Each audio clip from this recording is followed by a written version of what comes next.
कई बार ऐसे होते थे कि मैंने जीरो से स्टार्ट करा है कई गीतों के लिए एंड मेरे पास कोई पैसा नहीं होता था एंड मैं जस्ट स्टार्ट कर देती थी।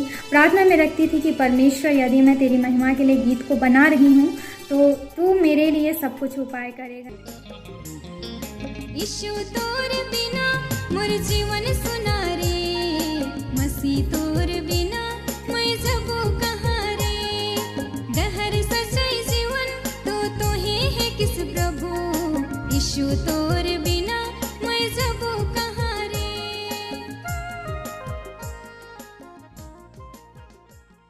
Praise the lord. मैं सेल्फ विद्या किरो। एज अ वर्शिपर आप मुझे स्वीटी विद्या के नाम से जानते होंगे। मैं रांची में रहती हूँ एंड रांची में ही रह करके मैं अपनी पढ़ाई को कर रही हूँ। साथ में मैं परमेश्वर की महिमा के लिए गीतों को लिखती हूँ, गाती हूँ और परमेश्वर की सेवकाई कर रही हूँ। मेरा जन्म क्रिश्चियन फैमिली में हुआ है एंड बचपन से ही मैंने यीशु मसीह के बारे में जाना है, संडे स्कूल के थ्रू या अपनी फैमिली के थ्रू। लेकिन आज से 5 साल पहले मैंने यीशु मसीह को व्यक्तिगत रूप में ग्रहण किया। 5 साल पहले मैं अपने जीवन के बारे में बताऊं तो मेरा जीवन बिल्कुल ही संसारिक में डूबा हुआ था। मैं ऐसे पाप में गिर गई थी जहां मुझे कोई शांति नहीं था, कोई प्यार नहीं था, बिल्कुल परेशानी का जीवन मैं बिता रही थी और मुझे अंदर अंदर से ऐसा महसूस होता था कि मैं बहुत कुछ करना चाहती हूँ। परमेश्वर मेरे लिए बहुत सारे ऐसे चीज़ों को रखा है, योजना को रखा है, लेकिन मैं इस पाप में पड़े हुए रह करके मैं उन सारी चीज़ों को परमेश्वर की महिमा के लिए नहीं कर पा रही हूँ। मैं बहुत ज़्यादा परेशान हो गई थी, मैं थक चुकी थी। मुझे लगने लगा कि इन सारी चीज़ों में फंसे रह करके मैं कुछ भी नहीं कर सकती हूँ। मैंने एक दिन डिसाइड किया कि नहीं, मुझे इस चीज़ को सैक्रिफाइस करना होगा। मैंने सारा अपना जो लाइफ था संसारिक वाला मैंने सैक्रिफाइस कर दिया एंड उसके बाद मैंने परमेश्वर को खोजना शुरू किया।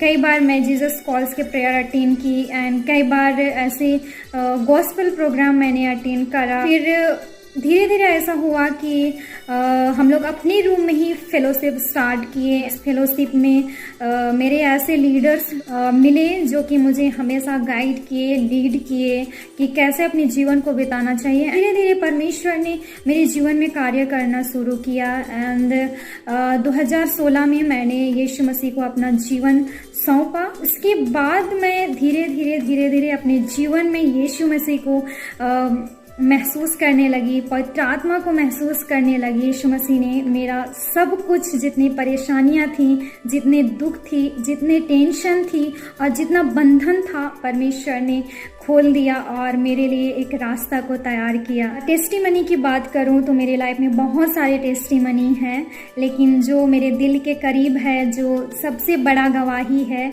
वो है सिंगिंग से रिलेटेड। बचपन से ही मुझे गाने का शौक था। मैं हॉस्टल में रहा करती थी, वहाँ पे मैं गाया करती थी गीतों को, लेकिन मुझे पता नहीं था कि मेरे अंदर वो टैलेंट है। परमेश्वर ने मुझे वो गिफ्ट दे करके रखा है एंड मैंने उसे नहीं पहचाना था। रांची में रह करके ही हमारा जो छोटा टीम था उसके थ्रू कई बार मुझे छोटे स्टेज में गाने का मौका मिला एंड फिर ऐसे हुआ कि 2017 में अक्टूबर महीने में जीएल चर्च के कोई जुबली था एंड बहुत बड़ा स्टेज था, बहुत सारे लोग थे, काफ़ी भीड़ था एंड सडन मुझे वहाँ गाने के लिए मौका मिला, जहाँ मैंने पहली बार गीत गाया था सादरी में कि डहर प्रभु नीदी सेला।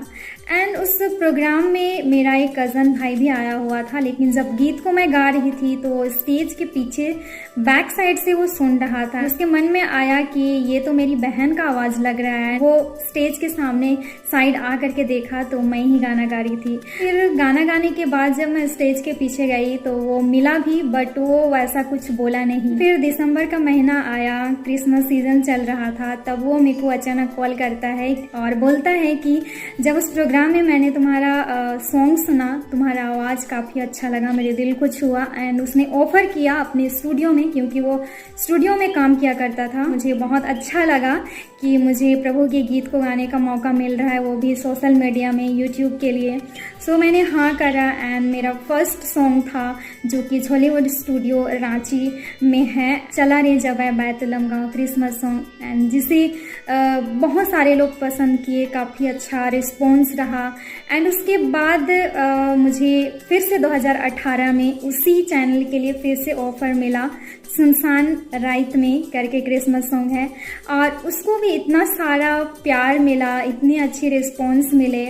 उसके बाद फिर कहीं ना कहीं मैं सोच रही थी कि इतने अच्छे लोग पसंद कर रहे हैं मुझे, तो क्यों ना मैं अपना पर्सनल एक चैनल बनाऊं। फिर अपनी बातों को मैंने फैमिली में रखा एंड फैमिली ने भी मुझे सपोर्ट किया। मैंने 2019 के लास्ट में दिसंबर के महीने में मैंने चैनल क्रिएट करा एंड उसमें हिंदी क्रिसमस सॉन्ग गाया, और जिसको बहुत सारा प्यार मिला। उसे भी धीरे धीरे करके मैंने गीतों को लिखना आरंभ किया। मुझे आइडिया नहीं था, कई बार मैं सोचती थी जब गीतों को लिखती थी, लिख देती थी, लेकिन मुझे ये टेंशन रहता था कि मैं सुर कैसे बनाऊं, और मैं प्रार्थना करती थी कि परमेश्वर मुझे आइडिया दे, मुझे सिखाए। ऐसे ही मैंने गीतों को लिखा, गाया, और बहुत अच्छा लोग अपना रिव्यू दे रहे थे कि लोग आशीषित हो रहे हैं मेरे गीतों के थ्रू। सो मुझे मोटिवेशन मिलता था और मैं आगे के लिए प्लान करती थी कि मैं नेक्स्ट क्या बनाऊंगी, कैसा सॉन्ग करूंगी। अभी भी मैं बहुत सारे चीज़ों को सीख रही हूँ सिंगिंग रिलेटेड। ऐसा नहीं है कि सिंगिंग लाइन में मुझे कोई स्ट्रगल नहीं हुआ होगा। कई बार ऐसे हुआ कि मैं डीमोटिवेट हुई, कई बार मुझे रोना भी पड़ा। ऐसा होता है कि एक सॉन्ग करने में बहुत सारे पैसे इन्वेस्ट हो जाते हैं, 10,000 12,000। कई बार ऐसे होते थे कि मैंने जीरो से स्टार्ट करा है कई गीतों के लिए एंड मेरे पास कोई पैसा नहीं होता था एंड मैं जस्ट स्टार्ट कर देती थी। प्रार्थना में रखती थी कि परमेश्वर, यदि मैं तेरी महिमा के लिए गीत को बना रही हूँ तो तू मेरे लिए सब कुछ उपाय करेगा। एंड फिर होते जाता था, उसके थ्रू पैसा मिल जाते थे। आपको बिलीव नहीं होगा कि 7-8 सॉन्ग में 44 के सब्सक्राइबर्स होना मुझे खुद बिलीव नहीं होता है। बहुत सारे लोग पूछते हैं कि कैसे इतना जल्दी तुम्हारा चैनल ग्रो हो रहा है, लेकिन मैं उनको एक ही बात बोलती हूँ कि जब आप अपने कार्य में ईमानदार रहोगे तो परमेश्वर आपको जरूर उठाएगा। सो लास्ट में मैं यही बोलना चाहूँगी अपने सारे यूथ भाई बहनों को इनकरेज करने के लिए कि मेरे प्रियो, हम सभी को परमेश्वर ने अलग अलग तोड़ा दे करके रखा है, अलग अलग टैलेंट, अलग अलग गिफ्ट दे करके रखा है। बस देर इसकी है कि हम अपने टैलेंट को, अपने तोड़े को नहीं पहचान पाते हैं। हम तब पहचानेंगे जब हम परमेश्वर के सम्मुख बैठेंगे और उनसे पूछेंगे कि उसने हमें कौन सा तोड़ा दिया है।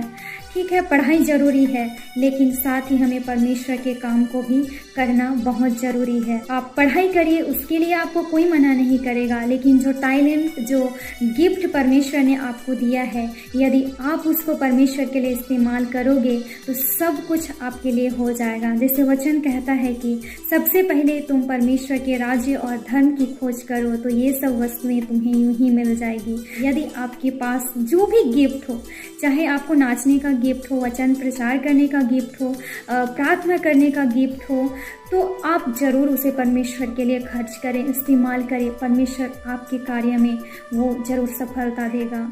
God bless you all.